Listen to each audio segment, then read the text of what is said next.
Also this evening, heartbreak in Southington and beyond as Connecticut mourns the loss of Trooper First Class Aaron Pelletier. He was struck and killed during a traffic stop on I-84 yesterday. And today a somber procession took place to escort his body to a funeral home. NBC Connecticut's Amanda Pitts joining us live with the emotional tributes today to that fallen trooper. Amanda.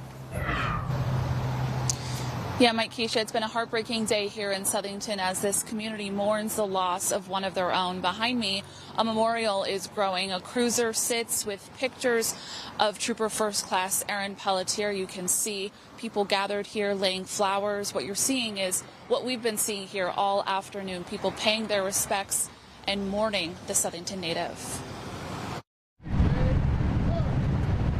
A somber day in Southington as Trooper First Class Aaron Pelletier was escorted back to his hometown after tragically losing his life on the job. I have no words.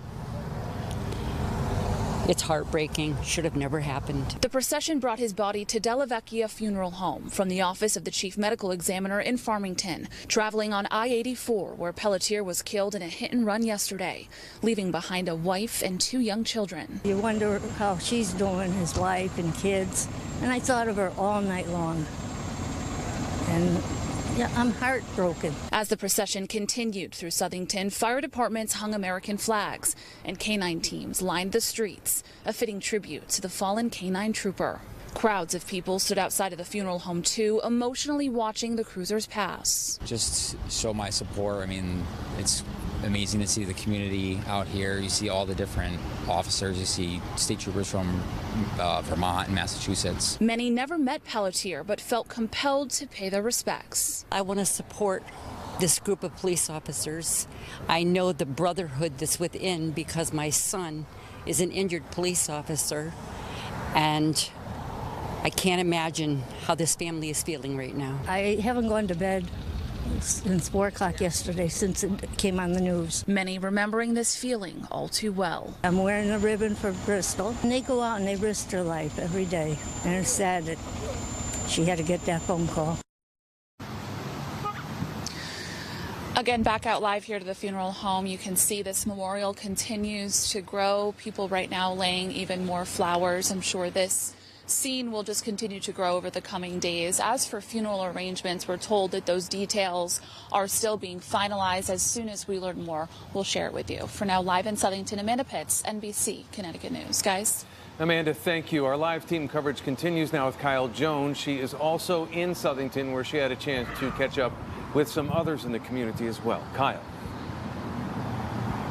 Mike, yes, we did talk to people in town here today, and the words that we kept hearing were words like somber and, shock, that they couldn't believe what happened. And then, lots of those words were used, but most of it was centered around a deep sadness.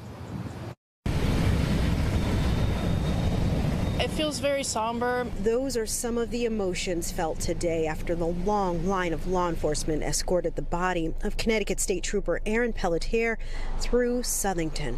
I'm here because it's a tragedy. It really, hits close to home. My father's a police officer, and, these guys are out here saving lives every day, and it's just really a tragedy to our community. It hits too close to home. Pelletier lived in Southington and was a graduate of Central Connecticut State University. Well, as a resident of Southington and as a first responder, I didn't know the trooper, but I just want to show my respect for him and his family. It's just a tragic situation here in Southington. Julia Grabowski didn't know him personally, but knew of his family. I feel like I should have come out and shown my support while I was out in town. Robert Cugliari of Asiago's restaurant has friends that went to school with Pelletier, another connection in a small town. So it hits close to home. His death also hitting close to home for Courtney Pollock, an EMT. The very nature of their jobs was top of mind, thinking about how dangerous it can be stopping on the side of the road. As we saw yesterday, something so routine can turn into something so tragic. Yeah, so that's kind of what we were getting in town today, that sense of loss and just wanting to be there to support the law enforcement family. Live in Southington, I'm Kyle Jones, NBC Connecticut News. Guys, back to you.